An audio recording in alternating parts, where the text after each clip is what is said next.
Antes de ayer reflexionábamos sobre la realidad como presencia y sobre la presencia más valiosa que hay en nuestra vida, que es la presencia de Cristo. Ayer reflexionamos sobre la vida como obra de teatro. Nos servimos de esa imagen para meditar sobre algunas características de nuestra existencia. Hoy podríamos decir, porque ayer terminábamos diciendo lo importante es que al final de la obra, pues el Señor, que es el que de verdad entiende la obra, me aplauda. Eso es lo importante. Pues hoy vamos a meditar sobre en qué consiste el aplauso de Dios. Cuando Dios, al final de los tiempos, diga, bravo, como dicen en la ópera, ¿no? Cuando se emocionan y el bravo, bravo. Cuando Dios diga bravo en mi actuación, ¿qué es lo que me espera? ¿Cuál es el premio? ¿Cuál es el contenido de nuestra esperanza?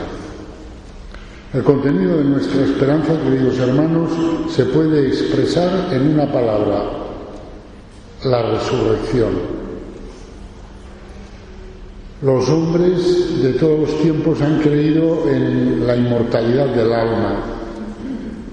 Es decir, han creído que en el hombre hay algo que es inmortal, algo que está por encima del cuerpo y que, aunque el cuerpo desaparezca, eso queda.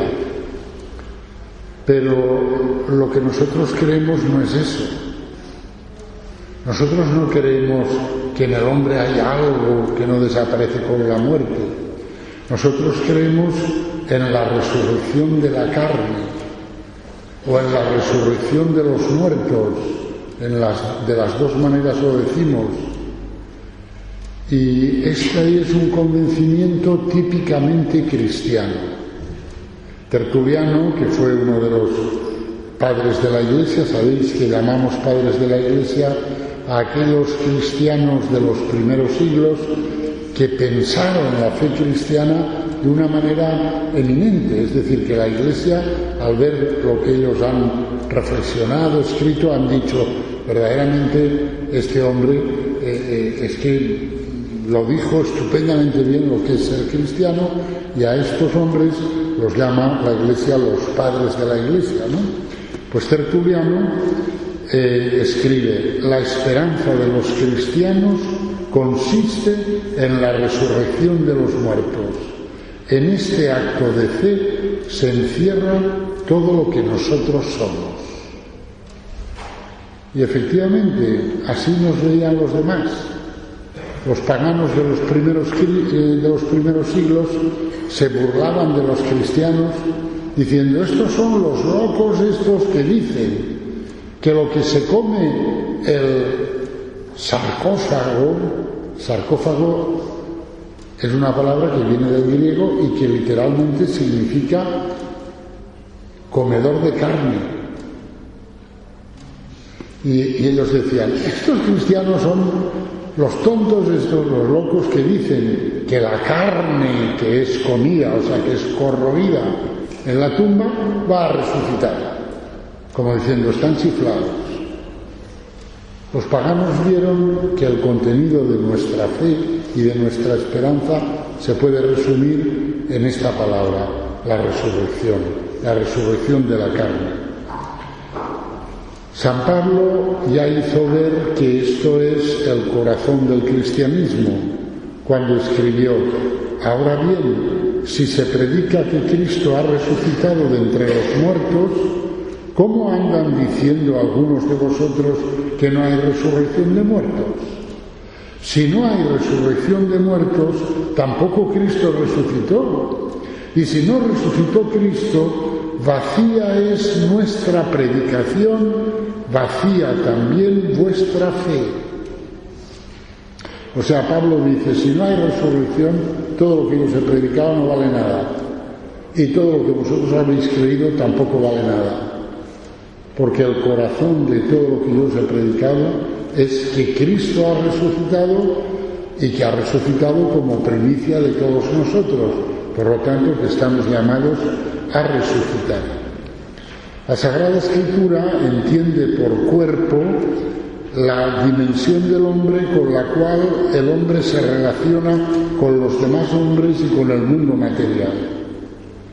Por ello, la resurrección de la carne no significa la pervivencia de un elemento espiritual del hombre. Eso sería la inmortalidad del alma. La resurrección de la carne lo que significa es el establecimiento de un nuevo y definitivo orden de relaciones cósmicas y humanas. Es decir, de un mundo nuevo, es decir, de unos cielos nuevos y de una nueva tierra donde habitará plenamente la justicia, como escribe San Pedro en su segunda carta. Y San Pablo lo profundiza más diciendo, porque entonces Dios será todo en todo. Y como Dios será todo en todo, pues entonces la comunicación entre los hombres será perfecta.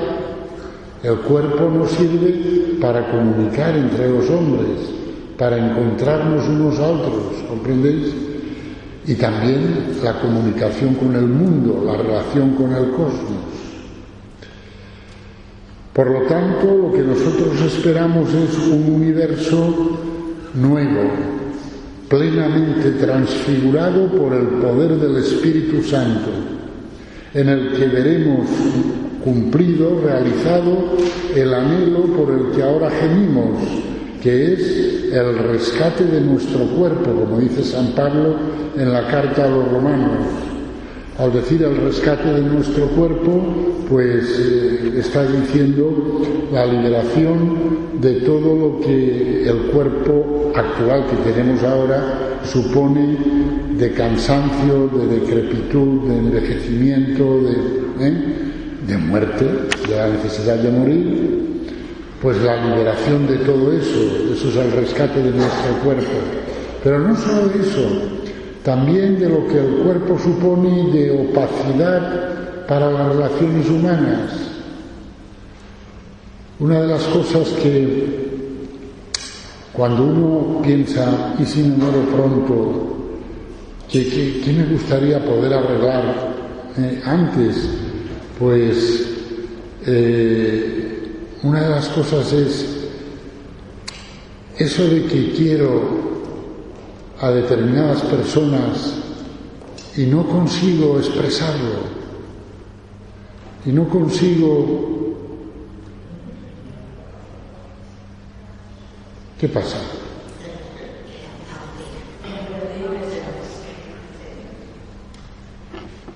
Y no consigo expresarlo, y eso me hace sufrir.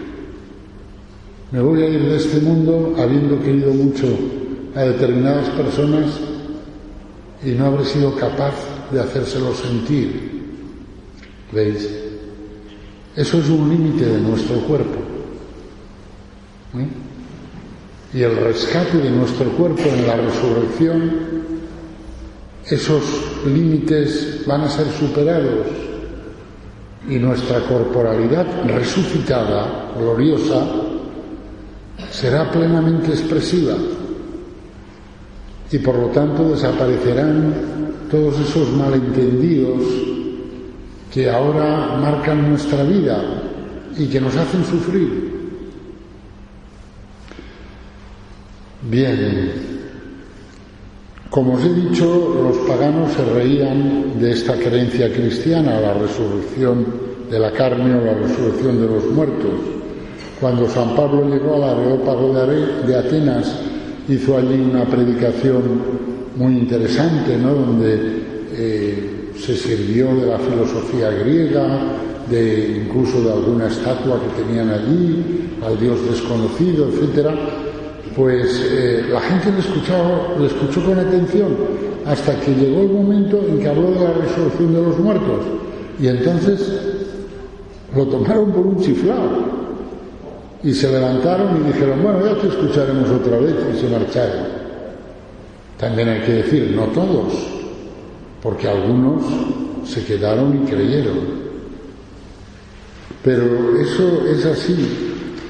San Agustín, 5 siglos más tarde, escribe: en ningún punto la fe cristiana es criticada con mayor vehemencia, tenacidad y agresividad como a propósito de la resurrección de la carne.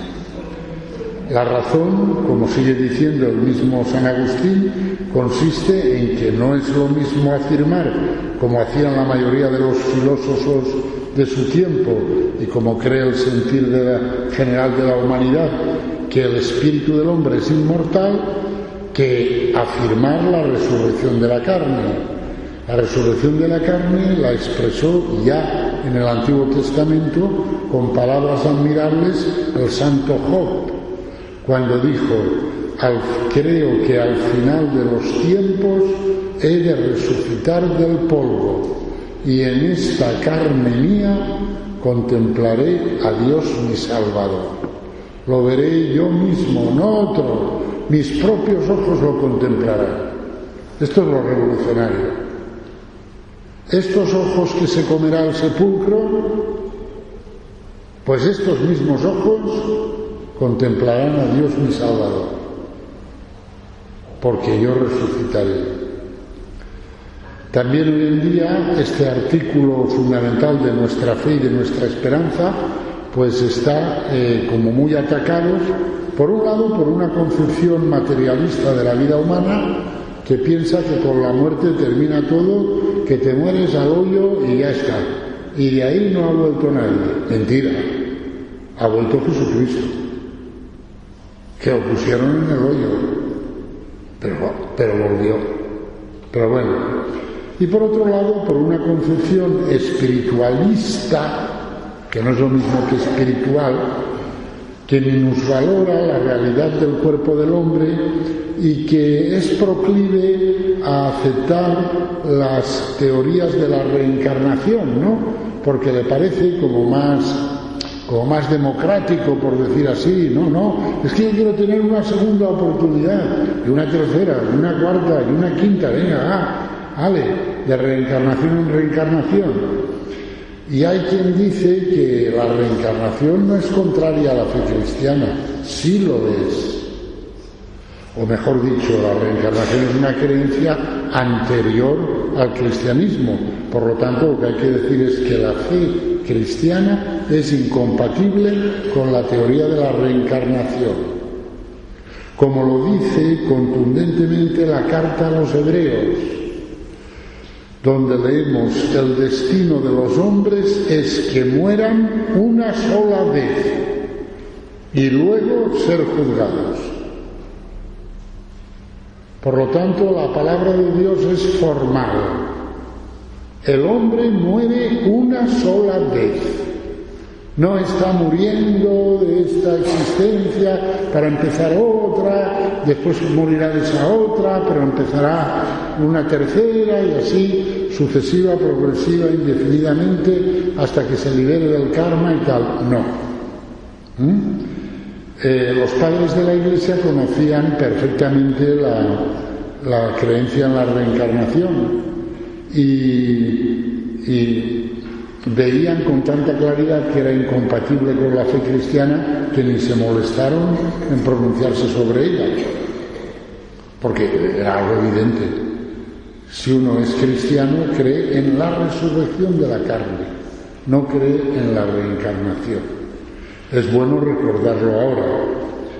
Dios nos ha creado enteros, cuerpo y alma, y cada uno de nosotros somos este cuerpo animado por esta alma. Y Dios, que nos ha creado así, nos ha salvado así, nos ha salvado enteros, cuerpo y alma, porque como dice Tertuliano, sería indigno de Dios llevar medio hombre a la salvación. Como diciendo, no sería propio de Dios, que nos ha creado cuerpo y alma, decir ahora salvo el alma y el cuerpo ahí, nada, que se pudra y ya está. No. Dios, que nos ha creado en nuestro cuerpo y en nuestra alma, nos ha salvado en nuestro cuerpo y en nuestra alma. Y por lo tanto, como el cuerpo tiene que pasar por la muerte, pues entonces creemos en la resurrección. La resurrección de la carne es en el fondo el cumplimiento de lo que vivimos sacramentalmente en el bautismo. En el bautismo muere el hombre viejo y resucita un hombre nuevo, tal como explica San Pablo. Por eso escribe él: los que murieron en Cristo resucitarán. ¿Y cómo será la resurrección? ¿Qué podemos decir de ella? Pues es una participación en la resurrección de Jesucristo. Por lo tanto, para saber algo de nuestra propia resurrección, tenemos que mirar a la resurrección de Jesucristo. ¿Y qué es lo que vemos? Dentro de mes y medio, en el tiempo pascual, volveremos a leer, a escuchar los evangelios que nos hablan de las apariciones de Cristo resucitado. En todos esos relatos lo que vemos son dos cosas al mismo tiempo, y es que el que ha resucitado es el mismo que murió en la cruz. Los evangelios se preocupan de subrayar la identidad corpórea, el mismo cuerpo, el del crucificado y el del resucitado. El mismo cuerpo. Y por eso el Señor ha querido guardar en su cuerpo glorioso las 5 llagas, para que no hubiera duda. Y por eso el Señor le dijo a Tomás: trae la mano, métela en mi costado. Es decir, soy el mismo y mi cuerpo es el mismo. Eso por un lado. Y por otro lado, sin embargo, este cuerpo, que es el mismo cuerpo que se engendró en el seno de la Virgen María, que nació en Belén, que creció en Egipto y en Nazaret, que caminó por los caminos de Galilea y de Judea y tal, y que al final murió en la cruz, este mismo cuerpo está ahora transformado gloriosamente. Y son las dos cosas las que hay que afirmar de la resurrección de Cristo y también de nuestra propia resurrección. Entonces, pues, es decir, que será nuestro mismo cuerpo el que tenemos ahora, pero transformado por la fuerza y el poder del Espíritu Santo, glorificado. El mismo cuerpo glorificado. No es un cambio de cuerpo, sino que es el mismo cuerpo, pero sí que es una transformación profundísima del cuerpo, glorificado por la acción del Espíritu Santo. Claro, hay personas que enseguida te preguntan: vamos a ver, porque yo ahora estoy gordo, pero antes tenía muy buen tipo, ¿cómo resucitaré, no? ¿Y cómo resucitaré? ¿Como era cuando era niña, cuando era jovencita, o como soy ahora? ¿O tal o cual? Bueno, tantas cosas no sabemos. Tantas cosas no sabemos. Pero lo que sí sabemos es que será mi mismo cuerpo y que estará glorificado por el Espíritu Santo. Con lo cual, este cuerpo ya no será fuente de sufrimientos, ni de nada negativo. Bueno, con eso nos basta. Después, pues, ya veremos, ¿no? Ya veremos. Hemos de entender una cosa, que la resurrección no es la vuelta a la vida en la que estamos. Es decir, nosotros decimos, y eso no lo decimos bien, pero la costumbre nos hace decir: el Señor resucitó a la hija de Jairo y al hijo de la viuda de Naín y a su amigo Lázaro. Vamos a ver. Es verdad, pero ahí la palabra resurrección no significa lo mismo de lo que estamos hablando ahora. Porque la hija de Jairo y el hijo de la viuda de Naín y Lázaro volvieron a esta vida en la que estamos. Pero la resurrección de los muertos no es volver a la vida en la que estamos ahora, sino que es entrar en una vida nueva, transfigurada por el poder del Espíritu Santo.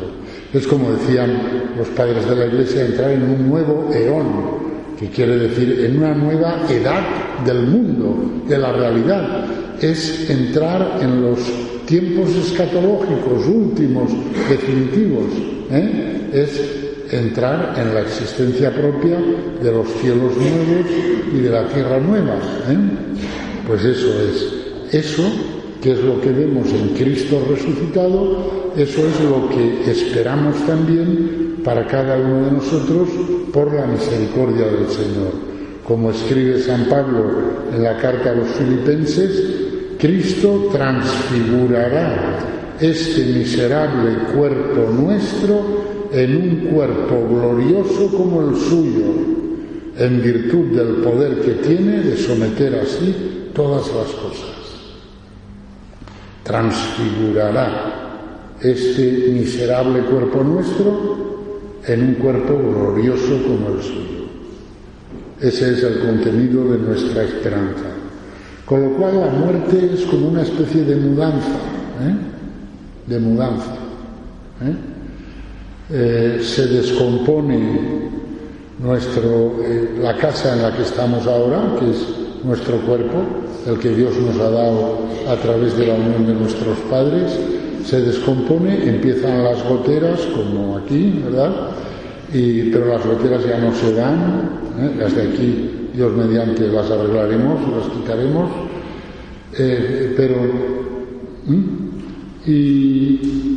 y bueno, y al final la casa esta en la que estamos se derrumba.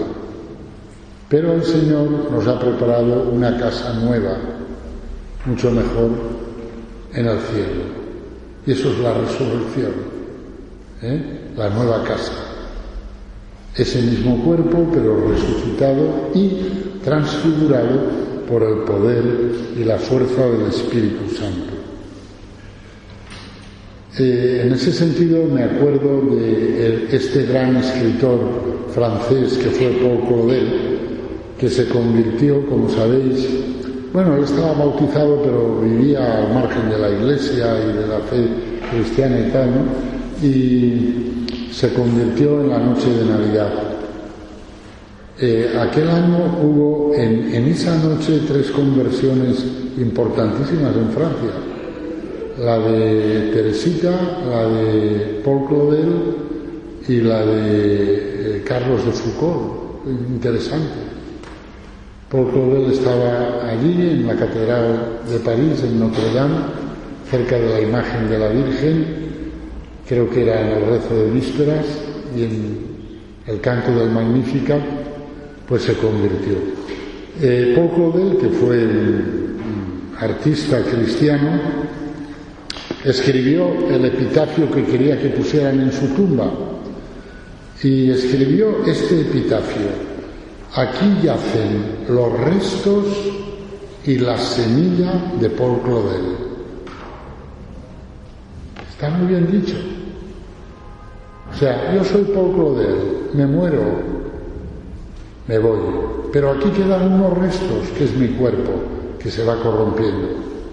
Luego, aquí están los restos, pero resulta que esos restos son semilla, porque cuando venga el Señor, los resucitará. Por lo tanto, aquí yacen los restos y la semilla del Paul Claudel resucitado, porque el Paul Claudel resucitado arrancará de esos restos. Por eso San Pablo, hablando de la resurrección, la compara con la siembra y escribe: así también en la resurrección de los muertos se siembra corrupción, resucita incorrupción. Se siembra vileza, resucita gloria. Se siembra debilidad, resucita fortaleza.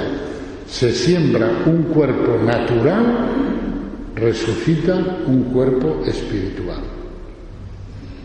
Este es el misterio de la resurrección, expresado por San Pablo con esta comparación de la siembra. que es muy interesante.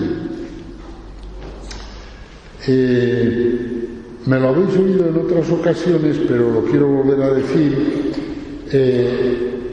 La fe y la esperanza en la resurrección de la carne es tan fuerte en los cristianos que los primeros cristianos cambiaron el lenguaje. Los cementerios se llamaban necrópolis, palabra que significa la ciudad de los muertos, porque los paganos pensaban que los muertos quedaban así como una especie de fantasmas, la inmortalidad esa del alma, y que ahí donde los enterraban pues era como la ciudad de los muertos, ¿no? Y los cristianos, esa palabra no les gustó. Y fueron ellos los que inventaron la palabra cementerio, que etimológicamente significa dormitorio. Claro, la idea es, aquí no viven fantasmas, aquí viven hombres y mujeres que están durmiendo. Pero cuando vuelva Cristo, su Señor, los despertará. Cementerio, dormitorio. Otra palabra que, a propósito de esto, acuñaron los cristianos, pero emplearon fue la palabra en latín depositio, depósito, deposición, la deposición del cadáver, la deposicio, ¿no?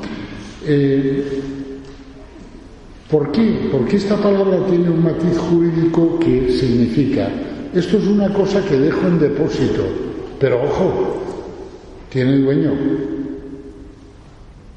El dueño vendrá y la recogerá. Por lo tanto, no es una cosa que doy, hagan con ello lo que quieran. No, porque esto tiene dueño, y el dueño es Cristo. Y cuando Cristo venga al final de los tiempos, cogerá lo que es suyo, lo que él ha dejado ahí en depósito, lo resucitará y lo glorificará. Esta es nuestra fe y nuestra esperanza en la resurrección de los muertos. Algunas personas dicen, ¿y si un cuerpo se ha descompuesto tanto que cuando venga el Señor ya no quede nada de ese cuerpo, pues ¿cómo lo resucitará el Señor? Bien, pues esto tiene respuesta, pero no la voy a dar ahora porque es demasiado filosófica, demasiado un poco complicada, pero quiero decir, eso no es problema para el Señor. El Señor nos ha creado de la nada. Por lo tanto, si no queda nada de mí, mejor dicho, de mi cuerpo, eso no es un problema para el Señor. El Señor me creó entero, cuerpo y alma, de la nada. Pues por lo tanto, si cuando venga la resurrección no queda nada de mi cuerpo, eso no es problema para el Señor. Pero, si queda algo de mi cuerpo, eso que queda será integrado en el cuerpo resucitado. Porque Dios no hace un cambio, no tira lo que ha hecho y dice, ya no me sirve para nada, fuera. No sustituye el cuerpo, resucita el cuerpo. Y si no queda cuerpo, lo vuelve a crear. Si no queda nada de cuerpo, lo vuelve a crear. Bien, ¿cuándo ocurrirá todo esto? Pues ya lo sabemos, ocurrirá cuando vuelva el Señor. Es lo que los cristianos llamamos parusía. Esa palabra es una palabra un poco rara, pero es una palabra bonita. Se empleaba en griego, la palabra es griega, en los primeros siglos del cristianismo. Esa palabra se empleaba para decir cuando un príncipe va a visitar una provincia. Iba a visitar una provincia, ¿no? Pues entonces llegaba el príncipe, claro, el príncipe llegaba acompañado de soldados, de heraldos, de tal, tocando trompetas, y la gente salía a recibir al príncipe, faltaría más, porque iba a visitar la provincia. Pues esa idea está ahí presente, ¿no? Y por eso San Pablo habla de salir al encuentro del Señor cuando Él venga en su parusía. Es decir, viene el Señor, salimos a su encuentro, como en aquel tiempo se hacía, cuando venía el príncipe, venía el rey, se sale a su encuentro, ¿no? Y esa es una de las palabras que empleamos para decir, pues eso, el acontecimiento último de la historia humana que ocurrirá con la venida del Señor y la resurrección de los muertos. Otra expresión que empleamos en el Nuevo Testamento es el último día. Esa expresión le gusta a San Juan. San Juan dice, por ejemplo, el que come mi carne y bebe mi sangre tiene vida eterna y yo lo resucitaré en el último día. El último día es el día en que vuelve el Señor, el día de la parusía. Otras expresiones que empleamos son el día del juicio, porque con esa venida del Señor y la resurrección de los muertos se producirá también el juicio final. O también la expresión el fin del mundo, porque con la venida del Señor terminará este mundo y nacerá los cielos nuevos y la tierra nueva. O podríamos decir también, el Señor, igual que transfigurará nuestro cuerpo, transfigurará también este cosmos y nos dará unos cielos nuevos y una tierra nueva en los que habitará la justicia. ¿Cómo seremos una vez resucitados? ¿Qué sabemos de cómo seremos entonces? No sabemos mucho, porque el Señor no nos ha dicho mucho, pero nos ha dicho algunas cosas. Nos ha dicho, por ejemplo, son como ángeles porque participan en la resurrección. ¿Os acordáis del episodio ese en que van los saduceos y le dicen a Cristo, una mujer se casó y se murió su esposo y se volvió a casar, y así 7 veces y tal? Cuando resucite, ¿de quién será esposa? ¿No? Los saduceos que no creían en la resurrección, era una manera de chinchar al Señor, ¿no? Bien, y ahí respondiendo a los saduceos, pues el Señor les dice, estáis muy equivocados, porque en la resurrección las cosas no serán como ahora. Los resucitados serán como ángeles, porque participan en la resurrección. ¿Qué quiere decir ser como ángeles?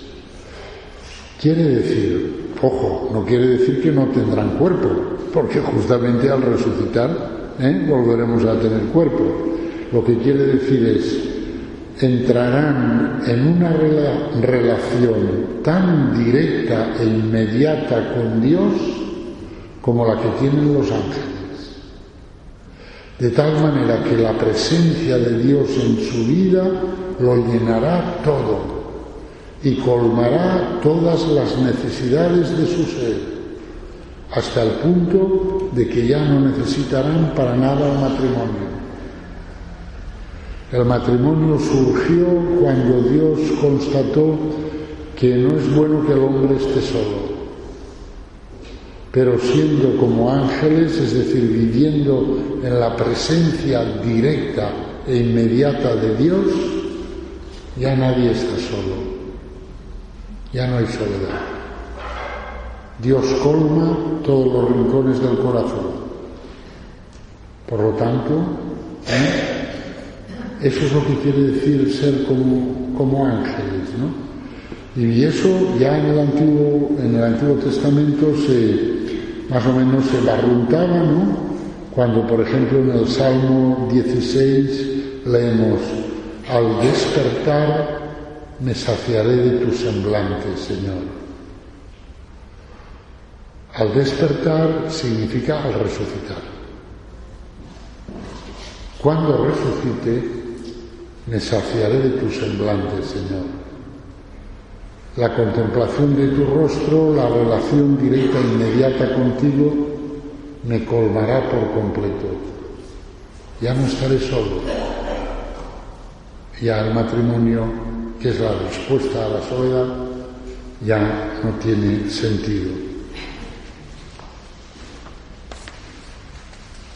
Por lo tanto, la resurrección es este acceso a una existencia nueva, y por eso en el Apocalipsis leemos, mira que hago nuevas todas las cosas. Dice Dios, entonces dijo el que está sentado en el trono, mira que hago nuevas todas las cosas. Y ese hacerlas nuevas es hacerlas todavía mucho más bellas que como las ha hecho ahora. Porque el Señor las hizo muy bellas, pero nosotros las estropeamos por el pecado. Pero en la resurrección ya no habrá pecado. La resurrección no es una característica genética del hombre, por supuesto que no. No hay ningún gen de la resurrección.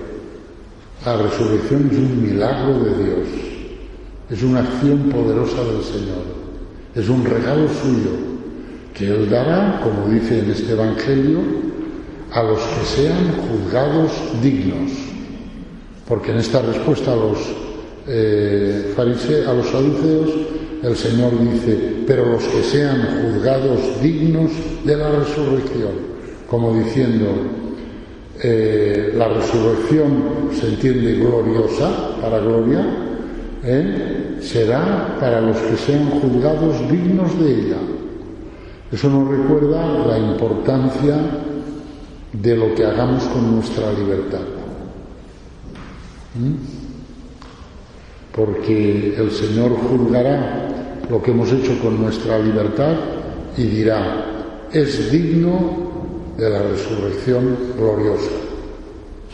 Porque resucitaremos todos, pero lo que interesa es resucitar para gloria. Si resucitas para condenación, vaya un negocio, ¿no? Mal asunto. Y ahí esa palabra, los que sean juzgados dignos, nos recuerda pues la necesidad de vivir conforme a la palabra de Dios, a los mandamientos del Señor, para que el Señor, cuando acabe nuestra participación en la obra de teatro, se levante y diga, bravo, bravo, lo has hecho bien, te considero digno de la resurrección. Y entonces pues entremos en esa gloria. La descripción de la gloria, de lo que llamamos en el lenguaje habitual cristiano el cielo, pues la solemos hacer diciendo que el cielo consiste en ver a Dios cara a cara. Lo dice San Pablo, ¿no? Ahora vemos como en un espejo, entonces lo veremos cara a cara. Y escribe San Juan, sabemos que cuando se manifieste el Señor, seremos semejantes a Él, porque le veremos tal cual es. Pero la visión de Dios no debe de ser entendida en el sentido, ¿cómo te diría yo?, fotográfico, ¿no? Como dice, ya te veo, así sin más, ¿no? La visión hay que entenderla en el sentido bíblico, que es el del amor. La visión es un conocerse el uno al otro, pero un conocerse el uno al otro en la Biblia es un abrazarse el uno al otro. Le veremos tal cual es, entraremos en un abrazo directo, inmediato con Dios. Ver a Dios es tener una relación de amor tan grande con Él como la que Él tiene conmigo. Por eso escribe San Pablo, entonces conoceré del todo como soy conocido del todo. Dios me conoce a mí del todo, yo a Él ahora no. Entonces lo conoceré del todo. Y ese mutuo conocimiento será una fuente de felicidad tremenda para los dos. Porque, repito, en la Biblia conocer es amar. Tanto es así que en el libro del Génesis leemos ya, Adán conoció a Eva y Eva quedó encinta. Conocer es abrazarse. Conocer no es hacer una fotografía como hacen ahora todos los críos con el móvil, tic, tic, tic, tic, No. Conocer es algo más íntimo. Y eso es el cielo. Por eso en el Apocalipsis leemos, ya no pasarán hambre ni sed, ni les hará daño el sol y el bochorno, porque el Cordero que está delante del trono será su pastor y los conducirá hacia fuentes de aguas vivas, y Dios enjugará las lágrimas de sus ojos. Se ha acabado ya el sufrimiento, el físico y el moral. Se ha acabado, porque Dios enjugará las lágrimas de sus ojos. Por lo tanto, el aplauso de Dios, el que Dios diga, me ha gustado tu representación, tu participación en esta inmensa obra de teatro, vente conmigo, pues indica un estado de felicidad total y un estado de plenitud de amor. Y quiero subrayar que esa plenitud de amor entre Dios y nosotros es automáticamente plenitud de amor con todos los que están con Dios. Es decir, que el cielo no es solo que Dios y cada uno de nosotros nos amamos sin cortapisas, sin mediaciones, con una plenitud total, sino que eso mismo ocurre con todos los que están en el cielo. Y que por lo tanto termina entre nosotros los malentendidos, los malos rollos, yo te dije pero no te quería decir, todo eso desaparecerá. Y seremos todos amigos. Esto que acabo de decir es una enormidad, porque significa que serás amiga de aquella novia que tuvo tu marido antes de conocerte a ti, lo cual ahora resulta muy difícil. Imposible, pero en el cielo serás amiga de ella. Y así podemos ir diciendo cosas, Y además en el cielo esa relación de amor entre todos, o sea, porque la tenemos con Dios, la tenemos entre todos, pues hará que todos seamos inmensamente ricos e inmensamente pobres. Inmensamente ricos porque como nos amaremos todos, pues todos daremos todo lo que somos a los demás. Por lo tanto, allí seré inmensamente rico, porque Madre Teresa de Calcuta me dará de sus méritos, el Padre Pío me dará de sus méritos, el otro santo me dará, todos me darán de su riqueza y de su belleza. Pero al mismo tiempo inmensamente pobres, porque yo también lo daré todo. O sea, en el cielo no habrá propiedad privada. En el cielo no habrá reservado el derecho de admisión. Nadie dirá eso, porque si alguien dijera eso, ya no podría estar en el cielo. Como mínimo tendría que ir al purgatorio. Y saldría bien parado si iba al purgatorio nada más. ¿Por qué? Porque el cielo es la Trinidad, y la Trinidad es donación. El Padre se vacía por completo en el Hijo se vacía por completo en el Padre, el Espíritu Santo es la donación recíproca del Padre y del Hijo. En el cielo nadie dice, en la Trinidad, ninguna de las personas dice, un momento que soy el Padre, o un momento que soy el Hijo, o un momento que soy el Espíritu Santo. No, sino que son donación total. El cielo es entrar en ese circuito de donación total que es la Trinidad. Con lo cual quedamos completamente enriquecidos y completamente empobrecidos. Lo tenemos todo, pero lo damos todo. Es un circuito total de dones. Y eso es muy bello. Y eso es lo que nos espera. Y mirad, tenemos que vivir de tal manera que se nos note que vamos al cielo. Me acuerdo de San Juan Bosco, cuando ya era anciano, porque San Juan Bosco murió a finales del siglo XIX, pero vivió más de 80 años, si no recuerdo mal, Y para aquel tiempo eran años, ¿eh? Ahora no, ahora es una tontería. En la parroquia tengo yo de 80, pero vamos, todos los que quiera. Pero entonces no. Y claro, cuando ya estaba muy viejito allí en el oratorio que él fundó y tal, pues ya caminaba con dificultad apoyándose en un bastón, ¿no? Y un día uno le preguntó,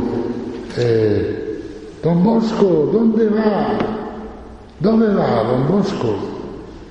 Y él contestó, vado in paradiso. Voy al paraíso, voy al cielo. ¿Cómo que dónde voy? ¿Dónde voy a ir? Voy al cielo.